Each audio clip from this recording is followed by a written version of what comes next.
ഞാൻ doctor Deepa Samuel, Kottayam KIMS ആശുപത്രിയിലെ ENT സർജനാണ്. ഞാനിന്ന് സംസാരിക്കാൻ പോകുന്നത് കൂർക്കംവലിയെ പറ്റിയാണ്. കൂർക്കംവലി നമുക്കെല്ലാവർക്കും കേട്ട് പരിചയമുള്ളൊരു കാര്യമാണ്. എന്നാൽ നമ്മൾ വിചാരിക്കുന്നതിലും കൂടുതലൊരു ജനസംഖ്യയെ ബാധിക്കുന്ന ഒരു പ്രശ്നമാണ് ഈ കൂർക്കംവലി. നമ്മൾ കണക്കുകൾ എടുത്തു കഴിഞ്ഞാൽ ഏകദേശം 35 മുതൽ 40% പുരുഷന്മാരെയും ഒരു 15 മുതൽ 20% സ്ത്രീകളെയും ഈ കൂർക്കംവലി ബാധിക്കാറുണ്ട്. ഇനി നമ്മുടെ പ്രായം കൂടുന്നതിനനുസരിച്ച് കൂർക്കം വലിക്കുന്നതിൻ്റെ ബുദ്ധിമുട്ട് കൂടി വരാറുണ്ട്. നമ്മൾ ഹാബിച്വൽ സ്നോറിങ് എന്ന് പറഞ്ഞൊരു വാക്കുണ്ട്. എന്ന് വെച്ച് കഴിഞ്ഞാൽ ആഴ്ചയിൽ ഒരു 3 പ്രാവശ്യത്തേക്കും കൂടുതൽ കൂർക്കം വലിക്കുക. അത് ഏകദേശം ഒരു 15% കുട്ടികളെയും ഒരു 30 മുതൽ 40% മുതിർന്നവരെയും ബാധിക്കാറുണ്ട്. നമ്മൾ എന്തുകൊണ്ട് കൂർക്കം വലിക്കുന്നു? നമ്മളാണെങ്കിൽ കിടക്കുന്ന സമയത്ത് നമ്മുടെ കഴുത്തിൻ്റെ മസിൽസ് ഒരു റിലാക്സ് സ്റ്റേറ്റിലായിരിക്കും. ആ റിലാക്സ് സ്റ്റേറ്റിൽ ചിലർക്കൊരു പാർഷ്യൽ ഒബ്സ്ട്രക്ഷൻ ആ സമയത്ത് അവിടെ ഉണ്ടാകാറുണ്ട്. ആ പാർഷ്യൽ ഒബ്സ്ട്രക്ഷനെതിരെ നമ്മൾ ബ്രീത് ചെയ്യാൻ ശ്രമിക്കുമ്പം നമ്മുടെ നാക്ക്, നമ്മുടെ ടോൺസിൽ, നമ്മുടെ നാക്കിൻ്റെ പുറകിലത്തെ ആ ഏരിയ അതെല്ലാം ഒരു സൗണ്ട് ഉണ്ടാക്കും, ഒരു വൈബ്രേഷൻ ഉണ്ടാക്കും. ആ വൈബ്രേഷൻ കാരണം ഉണ്ടാകുന്ന ശബ്ദമാണ് നമ്മൾ ഈ കൂർക്കം വലിയായിട്ട് കേൾക്കുന്നത്. ചിലരുടെ കൂർക്കം വലി നമുക്കൊരു വലിയൊരു ബുദ്ധിമുട്ടല്ല, നമ്മുടെ ആ റൂമിനകത്ത് നമ്മുടെ തൊട്ടടുത്ത ഒരാൾക്ക് മാത്രമേ ചിലപ്പോൾ കേട്ടെന്ന് വരത്തുള്ളൂ. എന്നാൽ ചിലരുടെ കൂർക്കം വലി നമുക്ക് അപ്പുറത്തെ മുറി വരെയും കേൾക്കാറുണ്ട്. അപ്പോൾ അറൗണ്ട് ചിലർക്കൊക്കെ 90 ഡെസിബിളിന് മുകളിൽ പോകാറുണ്ട്. നമ്മളിനി ഈ 90 ഡെസിബിൾ എന്നൊക്കെ പറയുമ്പോൾ എന്താണ് ഉദ്ദേശിക്കുന്നത്? നമ്മൾ ഈ സാധാരണ സംസാരിക്കുന്ന ഒരു ഫ്രീക്വൻസി എന്ന് പറയുന്നത് അറൗണ്ട് 50 to 60 ഡെസിബിൾസാണ്. അപ്പോൾ ഒരു 90 ഡെസിബിൾസ് എന്ന് പറയുമ്പോഴത്തേക്ക് നമുക്ക് ഈ ഗ്രാസ് ഒക്കെ തെളിക്കുന്ന ഒരു ലോൺ മൂവർ ഒക്കെ ഇല്ലേ, അതോ അല്ലെങ്കിൽ ആംബുലൻസിൻ്റെ സൗണ്ട് ഒരു 100 ഡെസിബിൾസ്. അപ്പോൾ ആ ഒരു സൗണ്ട് വരേക്കും ചിലർക്ക് കൂർക്കം വലി പോകാറുണ്ട്. നമുക്കിനി കൂർക്കം വലിക്കുന്നതിൻ്റെ കാരണങ്ങൾ എന്താണെന്ന് നമുക്കൊന്ന് നോക്കാം. അപ്പം അത് കുട്ടികളിലാണെങ്കിൽ മോസ്റ്റ് കോമൺ ആയിട്ട് ഈ മൂക്കിൻ്റെ പുറകിൽ ദശ വളർച്ച, അഡിനോയിഡ് എന്ന് പറയും, അത് കാരണമോ അല്ലെങ്കിൽ വായിക്കകത്ത് ടോൺസിൽ എന്ന് പറയുന്ന ഗ്ലാൻഡ് വീർത്തിരിക്കുകയോ അല്ലെങ്കിൽ ഈ രണ്ടും കൂടി വീർക്കുന്ന സ്റ്റേറ്റും ഉണ്ട്. അഡിനോയിഡും ടോൺസിൽ രണ്ടും വീർത്തിരിക്കുന്ന സ്റ്റേറ്റ് അതും കോമൺ ആയിട്ട് കാണാറുണ്ട്. അപ്പോൾ ഇതൊക്കെ കാരണം കുട്ടികളിൽ കൂർക്കം വലി ആയിട്ട് അവർ പ്രസൻറ്റ് ചെയ്യാറുണ്ട്. ഈ ഒരു കാരണം, കൂർക്കം വലി എന്നുള്ള കാരണം കൊണ്ട് മാത്രം തന്നെ പേരൻസ് കുട്ടികളെ OPയിൽ കൊണ്ടുവരാറുമുണ്ട്. ഇനി മുതിർന്നവരിൽ എന്താ നമുക്ക് കാരണം എന്ന് നോക്കാം. അത് based on the level of obstruction നമുക്ക് ഡിവൈഡ് ചെയ്യാം. എന്നുവെച്ചാൽ എവിടെയാണ് തടസ്സം അതിനനുസരിച്ച് നമുക്ക് ഡിവൈഡ് ചെയ്യാം. ഇപ്പം മൂക്കിലാണെങ്കിൽ മൂക്കിൻ്റെ പാലത്തിൻ്റെ വളവ്, മൂക്കിനകത്ത് ദശ വളർച്ച, അത് ചിലപ്പം ക്യാൻസർ ഉള്ള കട്ടികളാവും, ക്യാൻസർ അല്ലാത്ത കട്ടികളാവും. അല്ലെങ്കിൽ മൂക്കിനകത്ത് ബോൺ വീർത്തിരിക്കുക, അല്ലെങ്കിൽ മൂക്കിൻ്റെ ആ ദ്വാരം തുടങ്ങുന്നിടത്ത് അവിടുത്തെ സ്ഥലം താന്നിരിക്കുക, അല്ലെങ്കിൽ മൂക്കിൻ്റെ ബാക്കിലെ ഏരിയ അവിടെ നേസോഫാരിങ്സ് പറയും, അവിടെ എന്തെങ്കിലും തടിപ്പ്. ഇതൊക്കെ കാരണം മൂക്കിൽ കൂടെ കാറ്റ് പോകാൻ ബുദ്ധിമുട്ടുണ്ടാവും. ഇതെല്ലാം കാരണം കൂർക്കം വലിയും ഉണ്ടാവാറുണ്ട്. അടുത്തത് നമുക്ക് തൊണ്ടയിലെ കാര്യങ്ങൾ നോക്കാം. എന്ന് വെച്ച് കഴിഞ്ഞാൽ നമ്മുടെ ടോൺസിൽ വീർത്തിരിക്കുകയോ അല്ലെങ്കിൽ നാക്ക്, ചിലർക്ക് വലിയ നാക്കായിരിക്കും, അത് കാരണമോ, അല്ലെങ്കിൽ ത്രോട്ടിലെ ഓരോ മുഴകൾ കാരണമോ, അല്ലെങ്കിൽ നമ്മുടെ കുറിനാക്ക് തൂങ്ങിയിരിക്കുകയോ, സാധാരണക്കാലം തൂങ്ങിയിരിക്കുകയോ, അല്ലെങ്കിൽ നമ്മുടെ എപ്പിഗ്ലോട്ടിസ് എന്ന് പറഞ്ഞ സ്ട്രക്ചർ ഉണ്ട്. അതെന്ന് പറഞ്ഞു കഴിഞ്ഞാൽ ഒരു വാൽവാണ്. നമ്മളാണെങ്കിൽ ഭക്ഷണം കഴിക്കുമ്പം അത് നമ്മുടെ ലങ്സിലേക്ക്, നമ്മുടെ ശ്വാസകോശത്തേക്ക് പോവാതിരിക്കാനായിട്ട് അത് തടസ്സപ്പെടുത്തുന്ന ഒരു വാൽവാണ്. അപ്പം അത് എപ്പിഗ്ലോട്ടിസിൻ്റെ ഷേപ്പിന് എന്തെങ്കിലും അബ്നോർമാലിറ്റി ഉള്ളവരോ അങ്ങനെയൊക്കെ ഒരു ചേഞ്ചസ് ഉള്ളവർക്കും ഈ കൂർക്കം വലി പ്രസൻറ്റ് ചെയ്യാറുണ്ട്. ഇതല്ലാതെ നമ്മുടെ താടിയിൽ കുറച്ച് പുറകിലേക്ക് ഇരിക്കുന്നവർക്കും ആ എയർവേ ഒബ്സ്ട്രക്റ്റഡ് ആവും, അങ്ങനെയുള്ളവരും കൂർക്കം വലി കാണാറുണ്ട്. അപ്പം ഇതൊക്കെയാണ് ബേസിക്കലി നമ്മൾ കാണുന്ന രീതിയിലുള്ള നമ്മുടെ ബോഡിക്കകത്ത് ഉള്ള അനാറ്റമിക്കൽ ചേഞ്ച്, വ്യത്യാസങ്ങൾ. ഇനി ഇതല്ലാതെ ജനറലായിട്ട് നമ്മൾ കാണുന്ന കാര്യങ്ങൾ എന്ന് പറഞ്ഞു കഴിഞ്ഞാൽ ഒബീസിറ്റി എന്ന് വെച്ചാൽ അമിതവണ്ണം എന്ന് നമ്മൾ എങ്ങനെയാണ് പറയുന്നതെന്ന് പറഞ്ഞു കഴിഞ്ഞാൽ ബോഡി മാസ് ഇൻഡെക്സ് എന്ന് വെച്ചാൽ weight in kg by height in metre square. അത് ഏകദേശം ഒരു 30ക്ക് മേളിലാണെങ്കിൽ നമ്മൾ ഒബീസ് ആണ് ആളെന്ന് പറയും. എന്ന് വെച്ചാൽ ആള് അമിതവണ്ണത്തിൽ ആ കാറ്റഗറിയിൽ പെടുന്നു.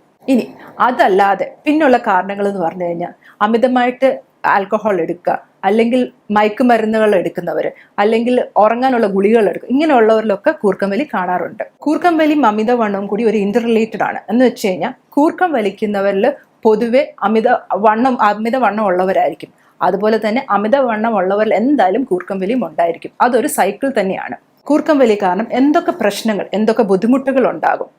നമുക്കാണെങ്കിൽ ഈ കൂർക്കം വലിക്കുന്ന ആൾക്ക് രാത്രി ഉറക്കം കംപ്ലീറ്റ് ആയിട്ട് ശരിയാവത്തില്ല. ഇടയ്ക്കിടയ്ക്ക് ആൾ എഴുന്നേക്കും. ആൾക്ക് ഇടയ്ക്കിടയ്ക്ക് ആ സ്ലീപ്പ് പാറ്റേൺ തടസ്സപ്പെടുത്തുമ്പോൾ ആ കംപ്ലീറ്റ് സ്ലീപ്പ്, ആ ഡീപ്പ് സ്ലീപ്പ് കിട്ടാത്തപ്പോൾ രാവിലെ എഴുന്നേക്കുമ്പോൾ ഫ്രഷ് ആയിരിക്കത്തില്ല. അങ്ങനെ ഇടയ്ക്കിടയ്ക്ക് ആ ഫ്രഷ്നെസ് ഇല്ലാതെ നമ്മൾ രാവിലെ എഴുന്നേക്കും, അന്നത്തെ ദിവസത്തെ നമ്മുടെ പാറ്റേണെ തടസ്സപ്പെടും. അന്നത്തെ ഡേ അയാൾ ഇറിറ്റബിൾ ആയിരിക്കും, അയാളുടെ മൂഡ് സ്വിങ്സ് ഉണ്ടാവും, ഡിപ്രഷനിലേക്ക് പലരും പോകാറുണ്ട്, മെമ്മറി ലോസ് ഉണ്ടാവാറുണ്ട്. ചിലർക്ക് അന്നത്തെ ദിവസം ഫുൾ തലവേദന കാണാറുണ്ട്. ചിലർക്കാണെങ്കിൽ അവരുടെ സെക്സിനോടുള്ള താല്പര്യത്തിന് പ്രശ്നം വരും. ഇങ്ങനത്തെ ഉള്ളവർക്കാണെങ്കിൽ ഈ ആക്സിഡൻസ്, നമ്മൾ ഈ വണ്ടി ഓടിച്ച് സമയത്ത് ചിലരൊക്കെ ഉറങ്ങിപ്പോവുമല്ലോ, അങ്ങനെയുള്ള റോഡ് ട്രാഫിക് ആക്സിഡൻസിന് വരെ വിധേയപ്പെടാറുണ്ട്. ഇതൊന്നും അല്ലാതെ തന്നെ അത് വേറൊരു വലിയ പ്രശ്നം എന്ന് പറഞ്ഞു കഴിഞ്ഞാൽ, ഈ കൂർക്കം വലിക്കുന്നവരല്ല അവരനുഭവിക്കുന്നതിൻ്റെ കൂടെ തന്നെ അവരുടെ കൂടെയുള്ള പാർട്ട്ണറും അവരുടെ വീട്ടിലുള്ള ആളുകൾക്കും ഈ കൂർക്കം വലി കാരണം അവർക്ക് ഉറക്കം ശരിയാവാറില്ല. അങ്ങനെ ആകുമ്പോൾ പല വീടുകളിലും കുടുംബസമേതമായ പ്രശ്നങ്ങൾ ഉണ്ടാവുകയും അത് കാരണം പല കുടുംബങ്ങളിലും ഓരോ സ്റ്റേറ്റ് ഓഫ് ഡിവോഴ്സിലേക്ക് വരെയും എത്താറുണ്ട്. എല്ലാ കൂർക്കം വലിയും ഒരു പ്രശ്നമല്ല.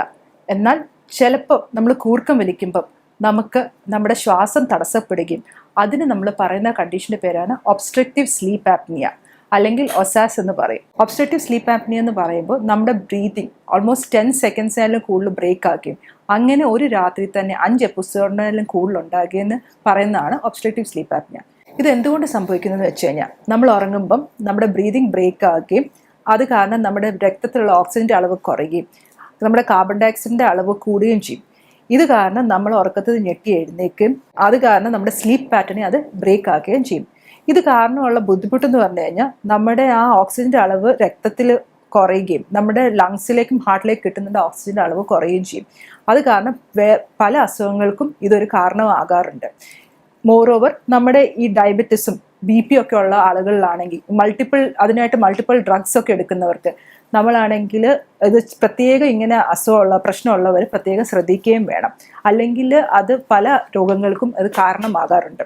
ഇതിനെ എങ്ങനെ നമ്മൾ കണ്ടുപിടിക്കാം? നമ്മൾ ഇതിന് ടെസ്റ്റ് എന്ന് പറയുന്നത് സ്ലീപ്പ് സ്റ്റഡി എന്ന് പറയുന്ന ഒരു ടെസ്റ്റാണുള്ളത്.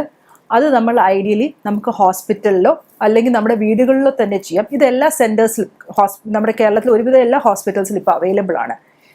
സ്ലീപ്പ് സ്റ്റഡി ഒരു ഓവർനൈറ്റ് ടെസ്റ്റാണ്. രാത്രി കിടന്ന് രാവിലെ ആകുമ്പോഴത്തേക്ക് നമുക്ക് റിസൾട്ട് റെഡിയാവും. അപ്പോൾ ഇതിനകത്ത് എന്താ നമ്മൾ നോക്കുന്നതെന്ന് പറഞ്ഞാൽ, നമ്മളുടെ കണ്ണിൻ്റെ മൂവ്മെൻറ്റ്, ഉറങ്ങുന്ന സമയത്ത് നമ്മുടെ കണ്ണിൻ്റെ മൂവ്മെൻറ്റ്, നമ്മുടെ ഹാർട്ട് റിതം, നമ്മുടെ മസിലിൻ്റെ മൂവ്മെൻറ്റ്, നമ്മൾ മൂക്കിൽ കൂടെ വായിൽ കൂടെ ശ്വാസം എടുക്കുമ്പം അതിൻ്റെ അളവ്, നമ്മുടെ രക്തത്തിലെ ഓക്സിജൻ്റെ അളവ്, ഇതെല്ലാം അത് മെഷർ ചെയ്യുകയും അതിനെയാണെങ്കിൽ നമ്മൾ പിറ്റേ ദിവസം നമ്മളെ സിസ്റ്റത്തിൽ കയറ്റി അതിനെയാണെങ്കിൽ നമ്മളൊരു പ്രിൻ്റ് ഔട്ട് ഫോം പോലെ ആക്കിയെടുക്കും. ബേസിക്കലി അപ്പം നമുക്കത് എത്രയാണ് നമ്മുടെ കൂർക്കം വലി കാരണം നമ്മുടെ ബോഡിനെ അത് എത്ര ബാധിക്കുന്നുണ്ട് എന്നുള്ളത് നമുക്ക് ഈ ടെസ്റ്റ് വെച്ച് കണ്ടുപിടിക്കാൻ പറ്റുന്നുണ്ട്. ഈ ടെസ്റ്റിനെ ബേസ് ചെയ്തായിരിക്കും നമ്മുടെ ഫർദർ ട്രീറ്റ്മെൻറ്റ്. ഇപ്പോൾ ട്രീറ്റ്മെൻറ്റിൻ്റെ ഫസ്റ്റ് പാർട്ട് എന്ന് പറഞ്ഞു കഴിഞ്ഞാൽ തന്നെ, ഈ കൂർക്കം വലിക്കുന്നവർക്ക് പൊതുവെ അവർ കൂർക്കം വലിക്കുന്നത് മനസ്സിലാവാറില്ല. അവരുടെ കൂടെയുള്ള താമസിക്കുന്ന പാർട്ട്ണറോ അല്ലെങ്കിൽ അവരുടെ വീട്ടിലുള്ള ബാക്കിയുള്ളവർ പറയുമ്പോഴാണ് അവർക്ക് അതിൻ്റെ ഒരു സിവിയറിറ്റി മനസ്സിലാവുന്നത്. എന്നാൽ അതിനെ അക്സെപ്റ്റ് ചെയ്ത് ട്രീറ്റ്മെൻറ്റ് നേടുക എന്നുള്ളത് എല്ലാവരും ചെയ്യാറുമില്ല. എന്നാൽ അങ്ങനെ ഒരു ബുദ്ധിമുട്ട് എനിക്കിതിൻ്റെ ചികിത്സ നേടണം എന്ന് തീരുമാനിക്കുന്നതാണ് ഇതിൻ്റെ ഒരു ഫസ്റ്റ് സ്റ്റെപ്പ്. ഇതിൻ്റെ ട്രീറ്റ്മെൻറ്റ് ആസ്പെക്ട്സ് നമ്മൾ നോക്കിക്കഴിഞ്ഞാൽ നമുക്കിതിനെ രണ്ടായി തിരിക്കാം. ഒന്ന് സർജിക്കൽ മാനേജ്മെൻറ്റും എന്ന് വെച്ചാൽ സർജറി ചെയ്തുള്ള ചികിത്സയും, അല്ലാത്തത് സർജറി അല്ലാതെ ഉള്ള ചികിത്സയും. സർജറി ചെയ്തുള്ള മാനേജ്മെൻറ്റ് എന്ന് പറയുമ്പോൾ നമ്മൾ മുമ്പ് പറഞ്ഞ പോലെ ആ ലെവൽസ് ഓഫ് ഒബ്സ്ട്രക്ഷൻ, മൂക്കിലാണെങ്കിൽ പാലത്തിൻ്റെ വളവ്, തൊണ്ടയിലാണെങ്കിൽ ടോൺസിലിൻ്റെ സർജറി. അപ്പോൾ ഈ ഓരോ തടസ്സങ്ങൾക്കും അതിൻ്റെതായ സർജറി ഇപ്പോൾ അവൈലബിൾ ആണ്. ആ സർജറി ചെയ്ത് കഴിഞ്ഞാൽ ആ തടസ്സം മാറ്റുകയും പലർക്കും കൂർക്കം വലിക്ക് വ്യത്യാസം വരാറുമുണ്ട്. എന്നാൽ പലർക്കും ഇത് അല്ല കാരണം, നമ്മൾ പറഞ്ഞ അല്ലാതെ ഈ അമിതവണ്ണം ബാക്കി ഹാബിറ്റ്സ് ഒക്കെ കാരണം കൂർക്കം വലി എങ്കിൽ അതിന് നമ്മൾ പ്രത്യേകിച്ച് സർജിക്കൽ അല്ല, നോൺ സർജിക്കൽ എന്ന സർജറി അല്ലാത്ത മാനേജ്മെൻറ്റാണ് നമ്മൾ അഡ്വൈസ് ചെയ്യുന്നത്. അപ്പോൾ ഇതിനകത്ത് ഏറ്റവും മോസ്റ്റ് കോമൺ ഇമ്പോർട്ടൻ്റ് ആയിട്ടുള്ളതാണ് വെയിറ്റ് കുറയ്ക്കുക. നമുക്ക് പലർക്കും അറിയാവുന്നതാണ്, പക്ഷേ നമുക്ക് അത് പ്രാക്ടീസിൽ കൊണ്ടുവരാൻ ഭയങ്കര ബുദ്ധിമുട്ടുള്ളൊരു കാര്യമാണ്. വെയിറ്റ് കുറയ്ക്കുക എന്ന് പറയുമ്പം പറയാൻ എളുപ്പമാണ്, ഒരു 5 കിലോ 10 കിലോ കുറയ്ക്കുക എന്നുള്ളത്. പക്ഷേ അത് കുറയ്ക്കാൻ ശ്രമിക്കുമ്പം അത് മന്ത്സോളം എടുക്കും. അപ്പം പക്ഷേ അതാണ് നമ്മുടെ ബേസിസ് ഓഫ് കൂർക്കം വലിയുടെ ട്രീറ്റ്മെൻറ്റ്. അത് ഫസ്റ്റ് സ്റ്റെപ്പാണ്. അത് നമ്മൾ എന്തായാലും ചെയ്തു തുടങ്ങിയതിൻ്റെ കൂടെ ബാക്കി ട്രീറ്റ്മെൻറ്റ് എടുക്കണം. ഇതല്ലാതെ ആൽക്കഹോൾ എടുക്കുന്നവർ, സെഡേറ്റീവ്സ്, ഉറങ്ങാനുള്ള ഗുളിക എടുക്കുന്നവർ, അല്ലെങ്കിൽ മയക്കുമരുന്ന്, അങ്ങനത്തെ ഹാബിറ്റ്സ് ഒക്കെ ഉള്ളവരൊക്കെ അതിനെ ബ്രേക്ക് ചെയ്യുകയും ആ ഹാബിറ്റ്സ് കംപ്ലീറ്റ് ആയിട്ട് സ്റ്റോപ്പ് ചെയ്യുകയും ചെയ്യണം. പിന്നെ നമുക്ക് ചെയ്യാവുന്ന വേറൊരു കാര്യം എന്ന് പറഞ്ഞാൽ, നമ്മൾ കിടക്കുമ്പോൾ നമ്മൾ ലെഫ്റ്റ് സൈഡിലേക്ക് ചരിഞ്ഞ് കിടക്കുകയും നമ്മുടെ ബാക്കിൽ ഒരു ബോഡി പില്ലോ വെച്ച് കഴിഞ്ഞാൽ നമ്മൾ സ്ട്രെയിറ്റ് ആകാതിരിക്കുകയും ചെയ്യും. അപ്പോൾ ഇത് കാരണം നമുക്ക് ആ ബെറ്റർ ഓക്സിജൻ ഫ്ലോ ലങ്സിലേക്കും അത് കാരണം ഹാർട്ടിലേക്കൊക്കെ കിട്ടും. അപ്പോൾ ആ കൂർക്കം വലിയുടെ ഇൻറ്റൻസിറ്റിയും കുറയും. നമുക്ക് ഇന്ന് കണ്ടുവരുന്ന ഏറ്റവും ബെസ്റ്റ് ട്രീറ്റ്മെൻറ്റ് ഇതിനായിട്ടുള്ളതെന്ന് പറഞ്ഞാൽ CPAP മെഷീനാണ്. CPAP എന്ന് പറയുമ്പോൾ കണ്ടിന്യൂസ് പോസിറ്റീവ് എയർവേ പ്രഷർ എന്ന് വെച്ച് കഴിഞ്ഞാൽ പ്രഷറൈസ്ഡ് ഓക്സിജൻ നമ്മുടെ ലങ്സിലേക്ക് ഡയറക്റ്റ് ആയിട്ട് അത് ചെല്ലുന്നു. നമ്മുടെ ആ ലെവൽ ഓഫ് ഒബ്സ്ട്രക്ഷനെ അത് ബൈപ്പാസ് ചെയ്യുന്നു. അപ്പോൾ ഡയറക്റ്റായിട്ട് ആ ഓക്സിജൻ ചെല്ലുമ്പോൾ നമുക്ക് ഒരു എക്സ്ട്രാ എഫേർട്ട് ഇടേണ്ടി വരുന്നില്ല. നമ്മുടെ ഉറക്കത്തിൽ ഒരു തടസ്സം വരുന്നില്ല. നമുക്ക് നല്ലപോലെ ഉറങ്ങുകയും ചെയ്യാം. എന്നാൽ വേണ്ടിയ ഓക്സിജൻ ബോഡിക്ക് കിട്ടുകയും ചെയ്യുന്നു. അത് കാരണം ആ ആൾ രാവിലെ എഴുതേക്ക് ഫുള്ളി ഫ്രഷ് ആയിട്ടിരിക്കും.